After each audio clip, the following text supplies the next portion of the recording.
Hello guys, ഞാനൊരു video കണ്ടു കേട്ടോ. അലിൻ ജോസ് പെരേര ഒരു KSRTC സ്റ്റാൻഡിൽ നിന്ന് അവിടെയുള്ള ഒരു കടയിൽ നിന്ന് വെള്ളം വാങ്ങുന്ന സമയത്ത് ഒരു ചെങ്ങായി ക്യാമറയിൽ വീഡിയോ എടുക്കണേ, ഫോണിൽ വീഡിയോ എടുക്കുമ്പോൾ മറ്റവനെ തെറി വിളിക്കുന്നുണ്ട്. അലിൻ ജോസ് പെരേര മൈര എന്നൊക്കെ പറഞ്ഞിട്ട് തെറിയൊക്കെ വിളിച്ചിട്ട്, നീ വലിയ സെലിബ്രിറ്റി ഉള്ളടാ അങ്ങനെ എന്നൊക്കെ പറഞ്ഞിട്ട് അവനെ തെറി വിളിക്കുക, പിന്നെ പച്ചത്തെറി വിളിക്കുക, പിന്നെ ആരെ നടന്നിട്ട് ഉറപ്പിച്ചുകൊണ്ടിരിക്കുക. അപ്പോൾ അലിൻ ജോസ് പെരേര ആകെ പേടിച്ചിട്ട് ആകെ ഒരു അവസ്ഥയിൽ ഇങ്ങനെ നിൽക്കുന്നുണ്ട്. എന്നിട്ട് അത് പിന്നാലെ നടന്ന് ഇറിറ്റേറ്റ് ചെയ്തുകൊണ്ടിരിക്കണം. അപ്പം ഞാൻ എന്നിട്ട് ഇത് ട്രോളായിട്ട് അലിൻ ജോസ് പെരേരയ്ക്ക് തെറി കിട്ടിയവൻ്റെ ട്രോള് ചെയ്തിട്ട് കുറേ ജന്തുക്കൾ വീഡിയോ ഒക്കെ ചെയ്തിരുന്നു.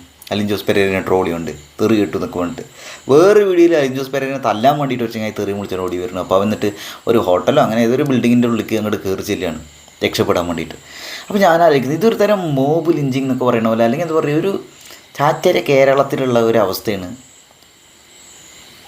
നിങ്ങൾ ആ കാര്യം ഒന്ന് ആലോചിക്കുക. ഒരാൾ പ്രതികരിക്കാനില്ലാണ്ട് അല്ലെങ്കിൽ ഇത് അതായത് മറ്റുള്ളവരൊക്കെ ആൾക്കാർ മൊത്തം ഒരു കോമാളിയാണെന്നുള്ള ലെവലിൽ പരിഗണിക്കുന്ന ഒരു ചെങ്ങായിനാണ് തെറി വിളിച്ചാലും തല്ലിയാലും ഇവിടെ ആരും ചോദിക്കാനില്ല എന്നുള്ളതാണ് ഒരു സാഡിസ്റ്റ് മെൻറ്റാലിറ്റി ഉള്ള എന്നിട്ട് അതിന് സപ്പോർട്ട് ചെയ്യാൻ വേണ്ടി അത് ഒരു ട്രോളായിട്ട് എടുക്കുന്ന, അതിൽ എൻജോയ്മെൻറ്റ് കണ്ടെത്തുന്ന ടീംസില്ലേ. മാതിരി തായോളികൾ കുറേ ജന്തുക്കളുണ്ട്. ഇങ്ങനൊന്ന് ആലോചിക്കുക. എന്തിൻ്റെ പേരിലായാലും എന്നെ സംബന്ധിച്ചോളം ഒരു KSRTC സ്റ്റാൻഡിൽ അല്ലെങ്കിൽ ഇപ്പോൾ റെയിൽവേ സ്റ്റേഷനിലായിക്കോട്ടെ, എവിടെ ആയിക്കോട്ടെ, എന്തെങ്കിലും അത്യാവശ്യത്തിന് പോകുന്നതോ അല്ലെങ്കിൽ വരുന്നതോ, അല്ലെങ്കിൽ ചിലപ്പോൾ വർക്ക് ചെയ്തിട്ട് ക്ഷീണിച്ച് വരുന്നതോ, അല്ലെങ്കിൽ വീട്ടിൽ എന്തെങ്കിലും പ്രശ്നങ്ങളുണ്ടായിരിക്കും, റിലേഷൻഷിപ്പിൽ എന്തെങ്കിലും പ്രശ്നങ്ങളുണ്ടായിരിക്കും, ചിലപ്പോൾ കയ്യിൽ വേണ്ടത്ര കാശ് ഉണ്ടാവില്ല, അങ്ങനെയൊക്കെ ഓരോ ടെൻഷൻ ഉണ്ടായിരിക്കും, പേഴ്സണലി കുറേ വിഷയം ഉണ്ടായിരിക്കും. അതിൻ്റെ ഇടയിൽ കയറി ഒരാളിങ്ങനെ പിന്നാലെ നടന്നിട്ട് ഇറിറ്റേറ്റ് ചെയ്യുക എന്ന് പറഞ്ഞ അവസ്ഥ അറിയിച്ചു. അത് ഇത്രയും ആളുകൾ കൂടി നിൽക്കണ ഇത്, അതാണ് കൂടുതൽ വിഷമം. ഇത്രയും ആൾക്കാർ കൂടി നിൽക്കുമ്പോൾ അതിൻ്റെ ഇടയിൽ ഇങ്ങനെ ചെയ്യുമ്പോൾ എന്തെങ്കിലും അവസ്ഥ ആലോചിക്കും.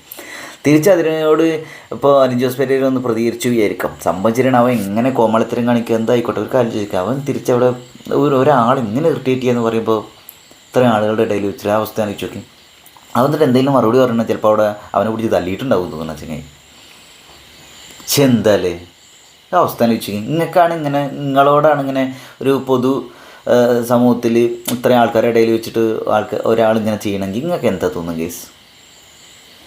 എന്നിട്ട് ഒരു ഇൻ്റർവ്യൂവിൽ ഒരുത്തി ഇങ്ങനെ ചോദിക്കുകയാണ്, അന്ന് ഒരാൾ ഇങ്ങനെ തെറി വിളിച്ചിട്ട് അലിൻ ജോസ് പെരേര പേടിച്ചിട്ട് ഓടിയല്ലോ ഗൈസ്, എന്താണ് പറയാനുള്ളത്? അവനെ കളിയാക്കണം ആ രീതിയിൽ. പക്ഷെ എന്താ അവിടെ നടന്നുകൊണ്ടിരിക്കുന്നത്? ഓന് 10-24 വയസ്സിൽ 25 വയസ്സുള്ള ചെങ്ങായി അവനെ ന്യായീകരിക്കല്ല. അവന് ബുദ്ധിയും ബോധമൊക്കെ പോക്കടമൊക്കെ അത്രേ ഉണ്ടാവുള്ളൂ ചിലപ്പോൾ.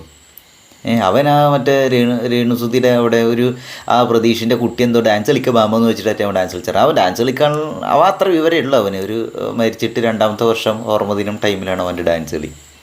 എന്നാലും അവനെ പബ്ലിക്കായിട്ട് ഇങ്ങനെ തെറി വിളിക്കുക, ഇങ്ങനെ തല്ലാൻ വേണ്ടി നിൽക്കുക. പക്ഷെ ഈ പറയണമാരൊക്കെ ഡീസൻ്റ് ആണല്ലോ. ഇവിടെ കള്ളും